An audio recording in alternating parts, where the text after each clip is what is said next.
If you keep waiting to feel confident before you act, you may stay stuck much longer than you need to. Confidence is not something you find first. It is something you build after you move. Overthinking makes you believe one more answer will remove every risk. But certainty is rarely available before a meaningful decision. Your mind keeps reopening the same question because it wants a guarantee.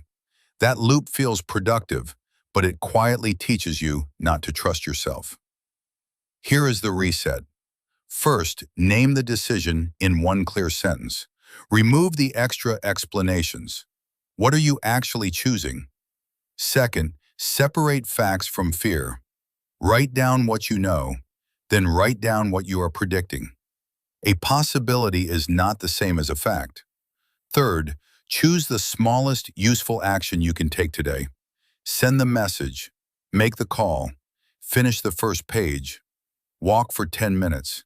The action should be small enough that you can begin before your mind creates another debate. Fourth, stop using your feelings as a permission slip. You can feel nervous and still act clearly. Courage is not the absence of discomfort.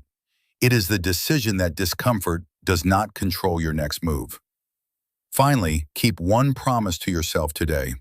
Self-trust grows when your actions match your word. Every completed promise becomes evidence that you can rely on yourself. When the loop starts again, do not argue with every thought. Say, I have enough information for the next step. Then take that step. You do not need to rebuild your entire life tonight. You only need one clear action that proves you are no longer waiting for fear to approve your future. Confidence follows evidence. Action creates evidence. Start small, finish what you chose, and let your mind learn that you can handle what comes next.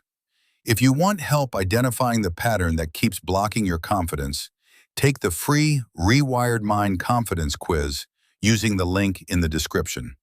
Your next clear step can begin today.